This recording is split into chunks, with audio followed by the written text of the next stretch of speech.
Waalaikumsalam warahmatullahi wabarakatuh. Innal hamdalillah nahmaduhu wa nasta'inuhu wa na'udzu billahi min shururi anfusina wa min sayyiati a'malina man yahdihillahu fala mudilla lahu wa man yudlil fala hadiya lahu. Asyhadu an la ilaha illallah wa asyhadu anna Muhammadan abduhu wa rasuluh amma ba'd. Pertama-tama mari kita panjatkan puji syukur kepada Allah Subhanahu wa taala yang mana berkat rahmat dan karunia-Nya kita bisa berkumpul di tempat di bawah Masjid Fathur Rahman, yang mana kali ini program kerja ini berkolaborasi. Kalau kita lihat sebelumnya belum pernah ada kolaborasi antara Islamika dengan yang lain, ya terkhusus dengan organisasi kemahasiswaan yang ada di Sogron. Namun pada kali ini alhamdulillah kita untuk perdana untuk berkolaborasi program kerja antara Islamika dengan Santri Sogron, yang mana semoga dengan adanya kolaborasi program kerja ini semoga dari kedua belah pihak antara Islamika dan Santri Sogron bisa menjaga tali silaturahmi dan juga bisa mengefektifkan dalam program kerja untuk kepentingan masing-masing gitu. Nah, makanya di sini diadakannya kolaborasi ini ya untuk kebermanfaatan daripada setiap masing-masing organisasi, entah itu pihak Islamika dan juga Santri Sogron.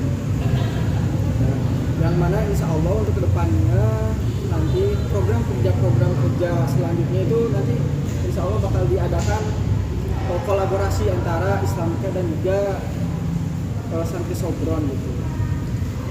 Nah, ini mungkin program kerja perdana. Barangkali nanti pasti ada program kerja entah itu makrokah atau pelatihan kepenulisan, videografi, desain dan yang lainnya, karena sifat daripada kedua organisasi ini kurang lebih tidak jauh berbeda gitu, sama bergerak di bidang kepenulisan, kemudian desain videografi dan yang lainnya gitu. Kemudian sholawat serta salam mari kita curahkan kepada baginda kita yakni Habibana wa Nabiyana Muhammad sallallahu alaihi wasallam, yang mana berkat rahmat dengan berkat beliaulah kita bisa mengenali agama Islam, ajaran Islam atau dinul Islam. Kemudian tak lupa pula kepada para keluarganya, para sahabat, tabi'in dan telah sampailah kepada kita selaku umatnya yang senantiasa diridhoi oleh Allah Subhanahu wa taala. Amin ya Allah ya rabbal alamin. Kebermanfaatan seperti halnya telah dilakukan oleh para orang-orang terdahulu. Banyak filsuf-filsuf yang mereka tenar, kemudian mereka ahli dalam segala hal itu ya berkat karena menulis. Tiada orang yang hebat itu tanpa menulis. Dan karena itu dengan adanya program ini ya semoga hati kita, kemudian pikiran kita, tenaga kita itu bisa terarahkan kepada praktik kepenulisan gitu. Nah, mungkin itu sedikit daripada pengantar.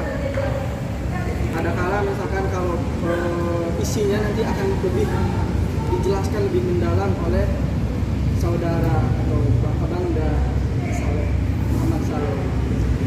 Seperti itu. Mungkin itu yang bisa saya sampaikan. Saya persilahkan kepada Abangda untuk mengisi waktunya.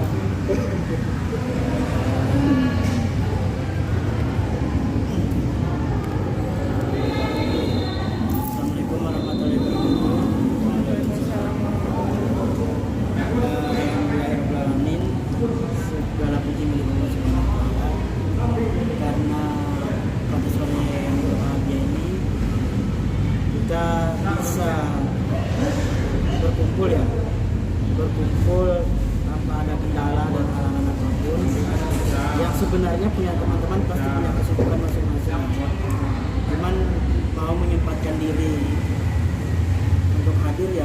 syukur alhamdulillah. Nah, sebenarnya saya di misi Islam ini udah 3 kali kayaknya.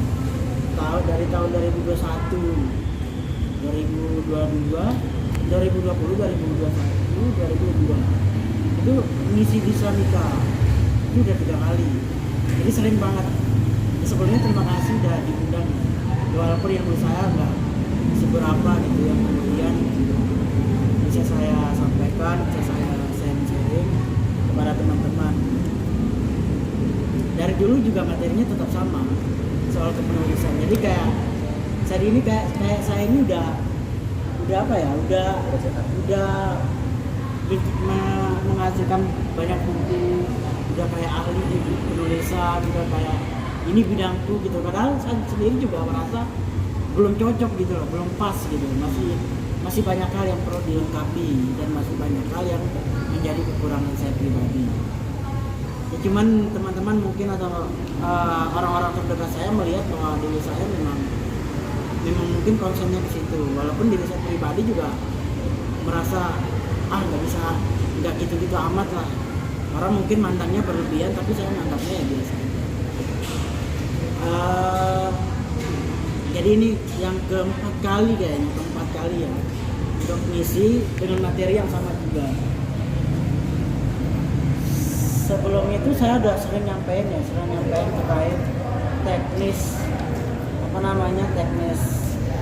penulisan, terus model menulis itu kayak gimana. Cuman ke sore ini lebih ke motivasi aja ya, atau mungkin kendala-kendala, atau mungkin kenapa sih orang tuh tidak suka menulis atau mungkin tidak bisa menulis. Ya ibarat kalau misalnya kita bilang sebenarnya orang itu semuanya bisa dalam artian kemudian entah itu menulis makalah, entah itu menulis PPT, entah itu menulis jurnal, entah itu menulis skripsi dan lain sebagainya. Cuman kadang ada beberapa yang membedakan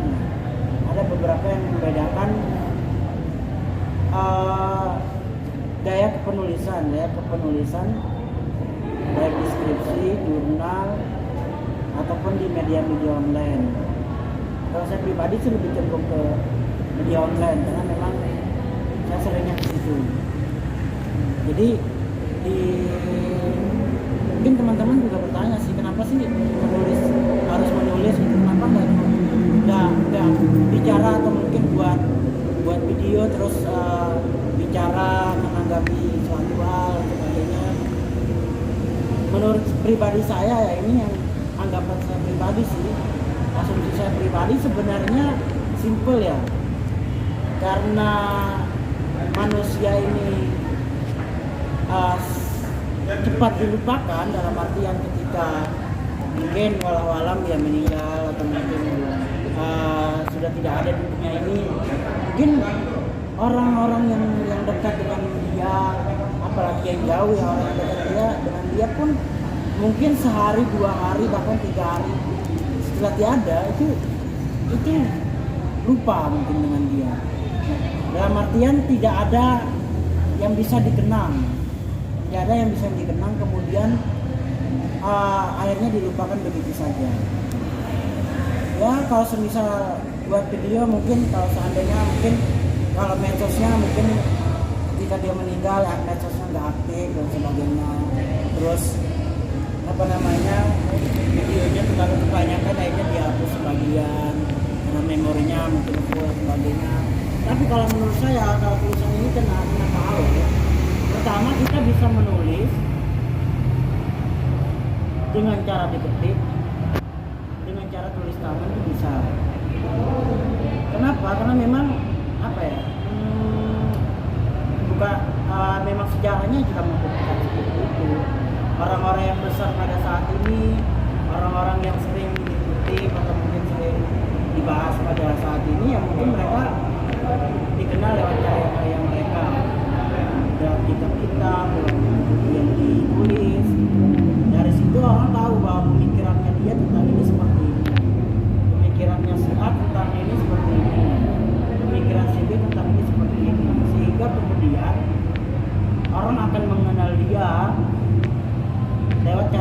mengerjainya dengan apa namanya, dengan sangat mendalam gitu.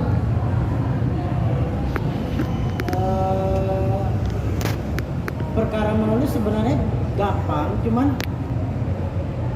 kita aja yang suka berlebihan mungkin ya.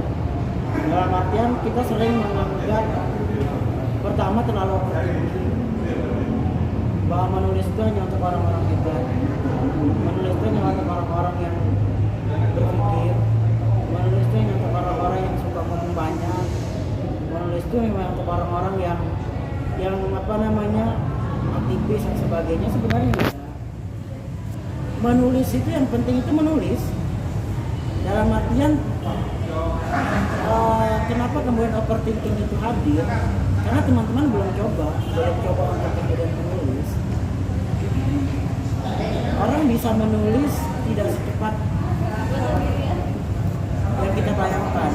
Misalnya sekali menulis jadi penulis enggak, 2 kali menulis jadi penulis enggak, 3 kali, 4 kali, 5 kali, bahkan 10 kali pun masih ada orang yang belum bisa jadi penulis.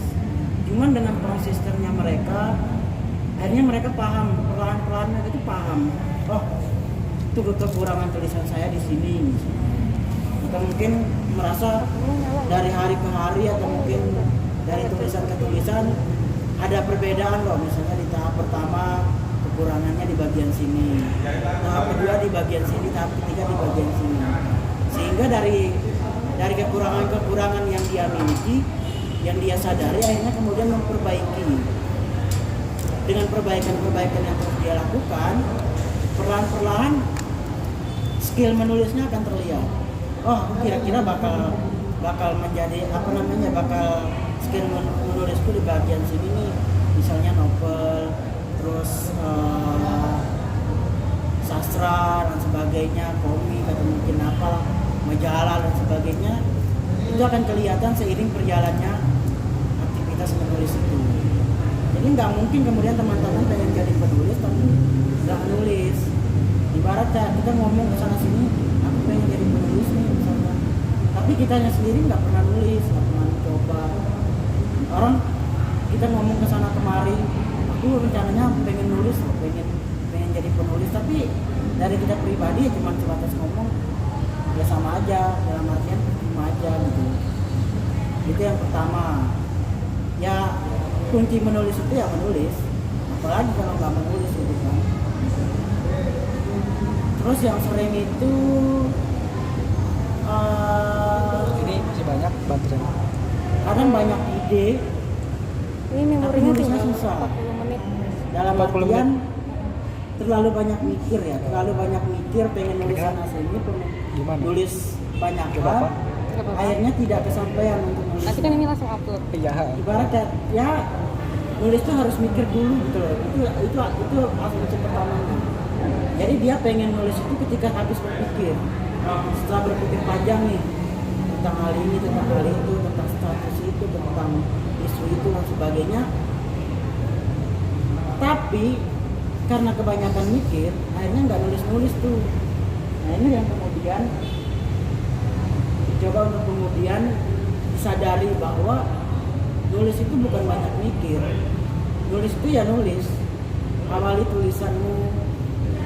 Ketika kamu nulis tanpa berpikir pun sebenarnya kita bisa nulis, entah itu tentang hal-hal yang dekat. Kita kan punya pengalaman ya, punya pengalaman pribadi, punya cerita pribadi, punya apa namanya keresahan pribadi. Tanpa kemudian berpikir pun sebenarnya kita bisa untuk menulis. Cuman kita aja yang kemudian pengen itu, kita harus mikir dulu nih, bila perlu mikir yang berat dulu baru nulis gitu. Nah itu yang kadang menjadi kendala ketika menulis. Apalagi ada yang di poin selanjutnya, misalnya ketika dia pengen tulisannya itu sempurna, maksudnya pengennya itu nggak yang label-label, nggak yang tulisnya receh-receh, yang remeh-temeh, yang ringan-ringan, yang itu menurutnya dia seharusnya tidak cocok untuk dibahas banyak orang, yang menurut dia itu gampang dinilai orang dan sebagainya. Padahal menurut pribadi sebenarnya hal-hal yang sedekat itu, hal-hal yang dekat dengan kita, itu perlu orang itu tahu tentang itu gitu loh. Kadang misalnya ketika ada nih keresahan pribadi atau mungkin ada kisah pribadi yang mungkin menurut kita perlu dituliskan, ya kita tuliskan tanpa kemudian kita berpikir bahwa orang tuh mau tahu apa enggaknya gitu. Yang penting kita nulis dulu dan apa yang kita inginkan, apa yang kita harapkan atau yang mau kita tuliskan itu bisa selesai nih. Bila perlu bisa dipublis atau mungkin di share ke mana-mana gitu kan. Yang penting selesai dulu tulisannya. Masalah sempurna atau enggaknya itu berjalan Pak dengan waktu. Karena nggak mungkin kalau ketika kemudian sekali nulis orang akan terpukau dengan tulisan kita, nggak secepat itu. Terus selanjutnya biasanya di penulis itu yang kendala itu biasanya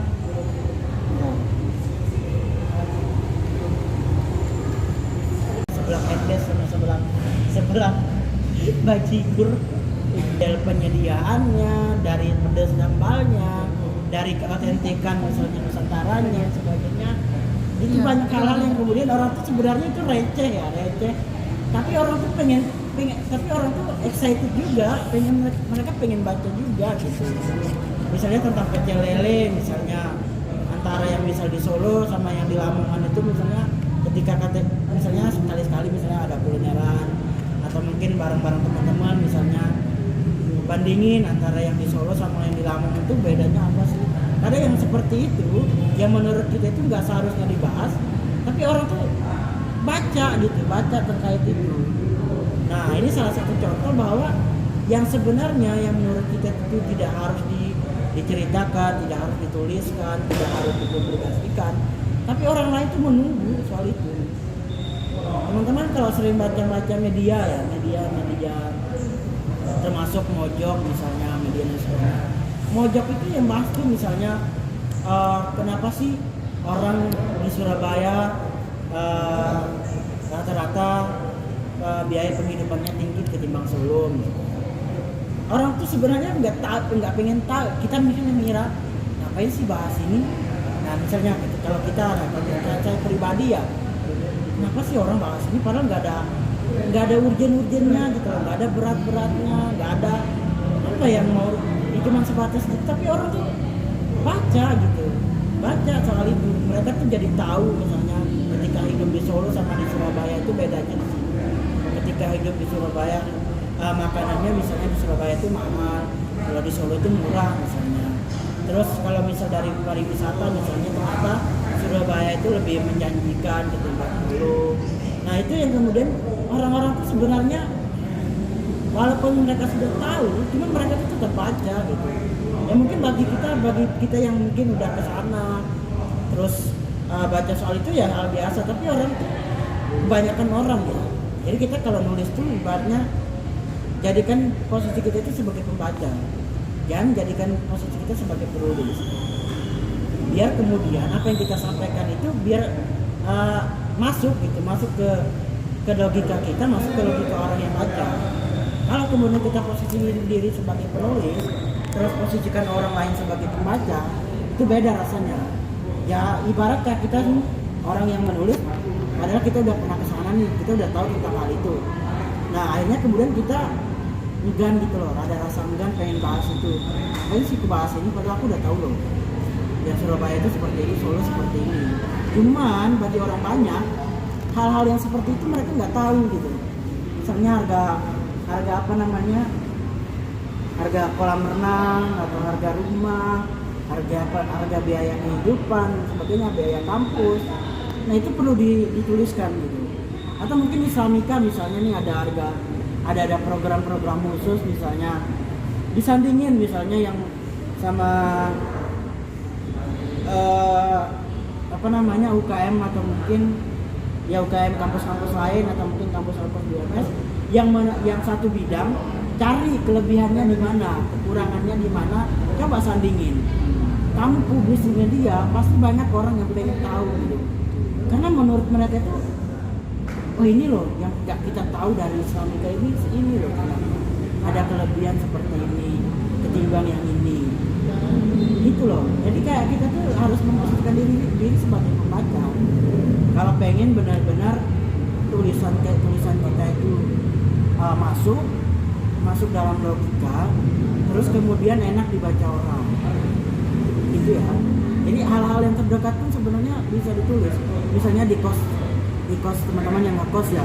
Itu misalnya ternyata yang punya kosnya cerewet tapi suka bagiin makanan ketika ada makanan lebih. Itu hal-hal yang mungkin bagi orang-orang hal-hal yang tabu, apalagi orang yang nggak pernah ngekos gitu kan. Mereka nggak bakal tahu gaya hidup orang kos-kosan itu kayak gimana. Mereka nggak bakal tahu misalnya biaya kehidupan orang-orang rantauan itu kayak gimana. Dulu aku juga pernah berpikir kenapa kemudian hal-hal yang sederhana itu nggak aku tulis gitu lah. Padahal teman di daerahku sendiri menganggapku itu hidup ya kayak hidup di daerah sendiri. Padahal aku merasa, wah hidup di tanah rantauan itu butuh perjuangan jiwa, perjuangan tenaga, perjuangan waktu. Nah, itu yang kemudian mereka nggak mungkin nggak merasakan hal itu gitu. Aku pengen kasih tahu nih kepada mereka, ini loh yang aku dapatkan ketika aku rantau. Pengorbananku biaya, dari waktu, dari pengorbanan sebagainya ini loh. Mereka itu nggak bakal tahu dan nggak bakal merasakan hal itu gitu. Nah itu kan yang kalau yang paling sederhana. Terus yang selanjutnya biasanya penulis tuh pengen gaya kepenulisan itu yang berat-berat, pakai bahasa istilah sana sini, pakai bahasa istilah ini dan sebagainya. Maksudku tulisan yang paling baik itu adalah tulisan yang bisa dipahami oleh pembaca. Ibarat kalau kita nih orang-orang yang mungkin aktivis, orang-orang yang mungkin organisatoris, orang-orang yang mungkin suka baca yang berat-berat, filsafat, tasawuf, teolog, dan sebagainya. Kalau menulis itu ya kita posisikan diri kita itu sama kayak pembaca. Jadi jangan sampai ada rasa ego yang tinggi yang kemudian menuruti hawa nafsu kita. Ya mungkin hawa nafsu kita bilang, kalau kamu nanti nulis yang ringan-ringan, kalau kamu nulis dengan bahasa yang ringan, kamu bakal turun loh, kamu itu kan turun. Kamu orang yang kamu dikenal sebagai orang yang suka bahasa yang berat-berat, kamu orang yang dikenal organisatoris, kamu orang yang dikenal banyak baca buku. Tapi kalau tulisanmu receh temeh, bahasa-bahasanya ringan, gak ada bahasa istilah, ya menurutku bukan masalah itunya. Yang kita inginkan dari tulisan kita itu kan orang tuh paham loh yang kita sampaikan itu apa, orang yang kita tulis itu apa. Bukan masalah berat bahasa yang kita gunakan. Kalau berat bahasa yang kita gunakan, terus pembaca kita sudah gak paham ya sama aja. Berarti kamu menuruti egomu, kamu menuruti hawa nafsumu, mengikuti pribadimu sendiri. Ibarat kamu nulis dan tulisanmu itu untuk dirimu sendiri, bukan untuk orang banyak. Nah itu yang kita coba pahami. Nulis itu bahaya bahasa ringan aja, santai, bahkan pakai bahasa daerah sekali-sekali juga boleh lah. Bahasa Jawa mungkin ya, bahasa Jaksel yang mungkin itu campuran Inggris Indonesia mungkin. Itu menurutku ya keren gitu. Keren, orang tuh kalau baca itu walaupun nggak bahasa istilah, ya mungkin orang kalau biasa pakai nada keren loh. Orang pakai bahasa ringan. Aku tuh kalau baca tulisan anak-anak Jaksel, ya keren-keren aja sih menurutku ya. Karena mungkin pertama karena kita sudah masuk ke dalam logikanya dia, masuk ke dalam tulisannya dia, kemudian kita terpengaruh dalam logika. Akhirnya ketika membaca itu ada rasa tersendiri, rasa kagum, rasa marah mungkin ketika tulisannya itu menyentil soal ini, menyentil soal itu. Ada rasa sedih ketika menyentil soal ini, menyentil soal itu. Ada rasa haru ketika menyentil soal itu. Banyak. Jadi rasa itu kemudian masuk gitu ke kita. Nah itu yang kemudian kita harapkan dari tulisan kita. Orang tuh masuk ke dalam tulisan kita, kemudian memahami apa yang sebenarnya kita rasakan. Misal kasus Gita Savitri misalnya, orang banyak yang nulis soal Gita Savitri, tapi menurutku aku juga pernah baca artikel di Mojok ya. Itu judulnya alasan Gita Savitri itu tidak masuk akal ketika Silver itu disandingkan dengan awet muda. Padahal masih banyak alasan-alasan yang lain yang lebih masuk akal ketimbang itu. Aku baca malam sekitar 15 menit sampai 20-an aku baca. Akhirnya aku masuk ke dalam logika orang pembacanya. Logika pembacanya seperti ini. Pun aku terbawa sama argumennya dia misalnya. Aku merasakan bahwa ini iya kayaknya. Kenapa harus alasan kita saat itu awet muda? Kenapa enggak yang lain? Misalnya alasan kemanusiaan, jiwanya terancam misalnya. Atau mungkin dari salah satu mereka itu terancam, mungkin dari sisi ekonomi, oke lah masih kita terima. Dari sosial misalnya mungkin oke kita masih bisa terima. Tapi yang tidak masuk akal sama sekali kenapa disandingkan dengan awet muda? Padahal masih banyak alasan-alasan yang lain mungkin yang masuk akal. Itu salah satu contohnya. Masih banyak lagi tuh tulisan-tulisan yang lain yang mungkin kita bisa jadikan sebagai contoh ya, sebagai parameter tulisan yang bagus itu seperti apa gitu. Terus selanjutnya itu ini masalah hati. Masalah hati ini juga berkaitan dengan niat sama kembali ke awal tadi. Kita itu terlalu overthinking, kita itu terlalu banyak pikir, dan keinginan kita itu tulisan itu yang harus sempurna.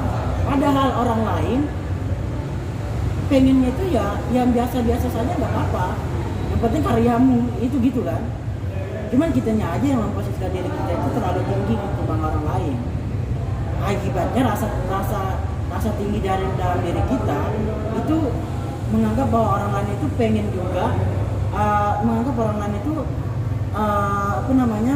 bahwa mereka itu menunggu hal-hal yang mungkin berstatus tinggi dari kita, misalnya tulisan yang sempurna, tulisan yang bagus, tulisan yang berat dan sebagainya. Akhir kemudian itu menjadi beban sendiri, beban pikiran. Banyak mikir dulu nih, banyak baca dulu. Nanti baru habis baca bosan, berhenti nggak nulis. Besoknya lagi niat nulis karena masih paradigma yang dipakai adalah paradigma sempurna tadi. Akhirnya baca lagi, habis baca bosan, terus nggak nulis. Begitupun selanjutnya. Akhirnya tulisannya pun nggak jadi.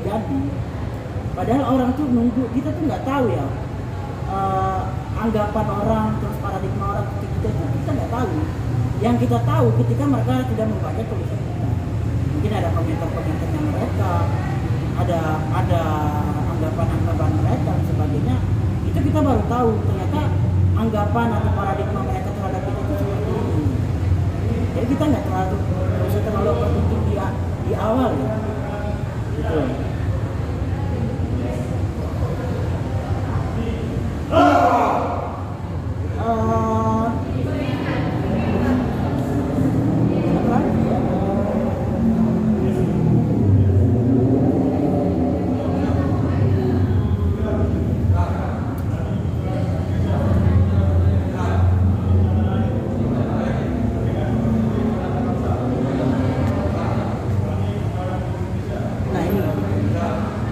Menulis itu menyampaikan gagasan,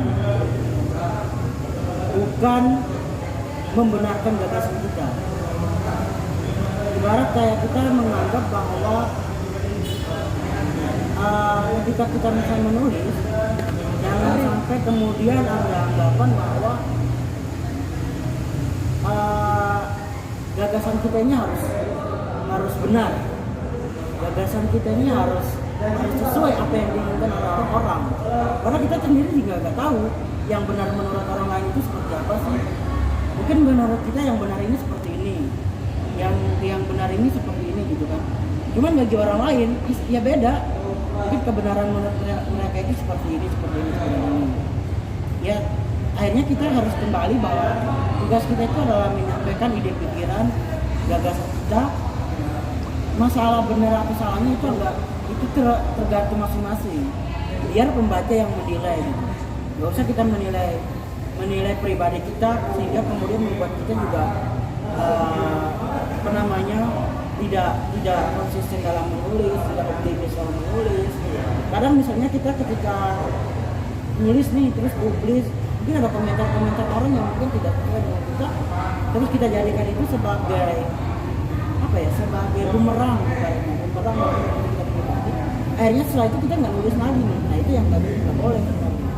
Justru komentar-komentar orang, justru komentar para pembaca pertama kita terima, yang kemudian kita sharing kira-kira yang apa namanya yang kita itu yang ini yang kita buat itu kan proses sharing ya, sehingga kemudian pada artikel selanjutnya mungkin ya tulisan kita akan lebih bagus. Ada seperti itu ya, itu memang ada resiko. Satu sisi resiko ketika masuk di media sosial dengan apa namanya dengan kebebasan berpendapat, ya satu sisi itu menjadi nilai plus bahwa masih ada orang yang masih peduli nih dengan tulisan kita, masih ternyata orang tuh baca tulisan kita, orang tuh mau menanggapi tulisan kita. Nah itu yang kemudian menjadi senjata, dalam artian senjata untuk kemudian kita selalu optimis dalam menulis.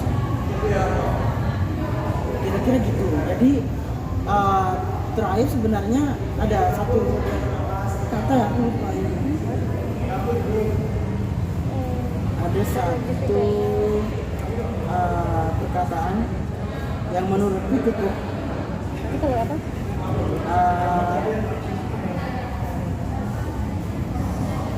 kalau teman-teman pernah nonton mungkin ya, kalian suka nonton ini Ini nggak? lanjut dulu. Suka nonton film-film barat nggak sih? Suka. Maksudnya film-film yang mungkin inspirator, terus kisah-kisah gitu. Ada salah satu film yang menarik ya. Cuman film ini sebenarnya juga berkaitan soal menata hati dan menata pikiran. Saya ambil pesannya aja ya, nggak usah panjang-panjang. Jadi filmnya itu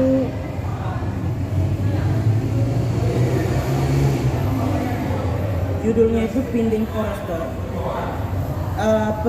Pesan yang paling cocok ya buat penulis itu dia mengatakan bahwa tidak berpikir itu nanti.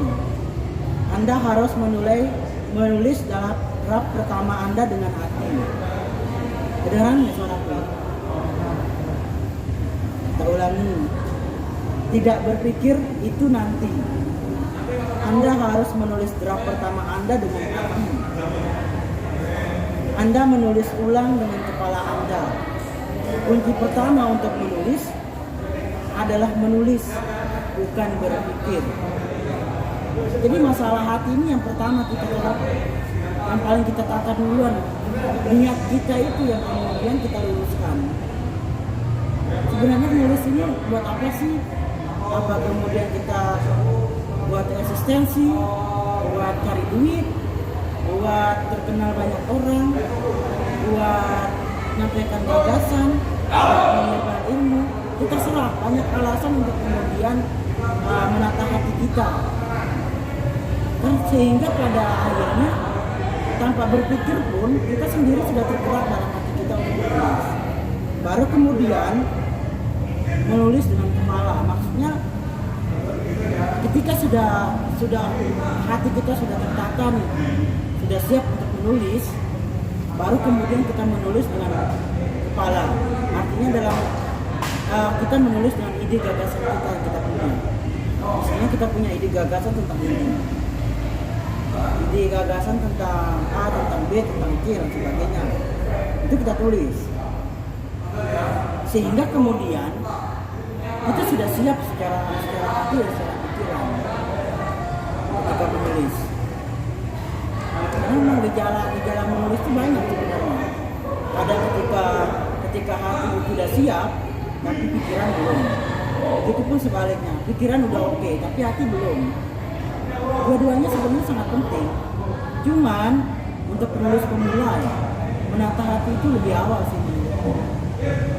Menata itu yang lebih utama ketimbang dia harus berpikir dulu. Kecuali sudah ahli dalam menulis, sudah sering menulis, sudah apa namanya menulis banyak karya dan sebagainya, ya itu nggak masalah.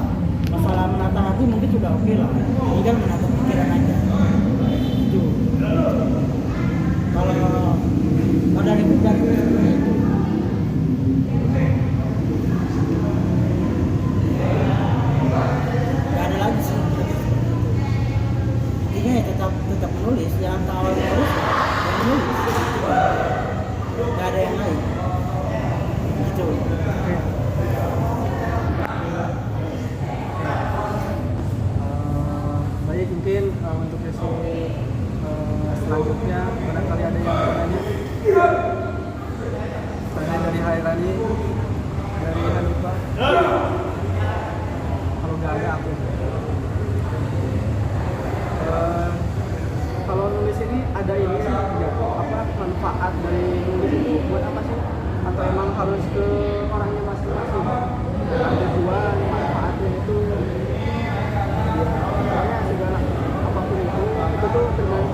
Terus ya ada juga nulis itu karena ingin cari popularitas kan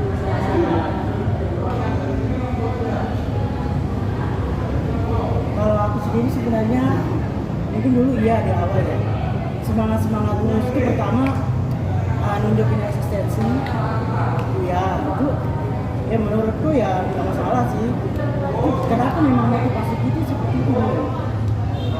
Akhirnya kemudian aku dari keinginan itu sendiri aku mencoba untuk menulis. Cuman kalau mau lebih lebih agamis ya menulis itu ibadah sebenarnya. Menulis itu ibadah. Orang baca tulisan kalian dapat pemahaman kemudian dipraktikkan itu amal kalian gitu loh. Orang tuh ngamalin ilmu kalian. Maksudnya kalian nulis tentang sholat atau cara sholat yang benar misalnya. Menurut kemudian orang itu terapi. Wah luar biasa itu. Nanti orang yang baca itu nulisin ke anak-anaknya, nulisin ke cucunya, nulisin sampai ke generasi selanjutnya. Ini menurutku itu ibadah kalian yang sangat bernilai. Jadi apa namanya menulis itu nggak cuma bermanfaat di dunia, tapi bermanfaat di akhirat. Itu mungkin secara duniawi mungkin kita bakal di samping itu kita bakal dapat kayak misalnya mungkin ada honorariumnya, mungkin ada apa namanya dapat nilai dari manusianya. Itu ya bonus aja lah, tapi lebih jangka panjangnya menulis itu ya ibadah. Dan ibadah kalau kemudian teman-teman tulisan teman-teman itu dibaca kemudian diterapkan banyak orang, amal kalian bakal jalan-jalan terus itu. Nah ilmu kalian itu tersampaikan lewat tulisan. Bahkan kalian sampai meninggal pun kalau ilmu kalian tetap diterapkan ya itu amal jariah kalian berarti. Gitu. Lebih agamanya itu ya menulis itu ibadah. Di samping yang lain mungkin ya ada lah itulah menurutku bonus aja. Kalau misal dapat honorarium, dapat apa namanya pujian, dapat kritikan semuanya ya itu bonus. Tapi lebih panjangnya lebih ininya ya itu menulis itu ya, ibadah dan mungkin menjadi amal jariah kalian.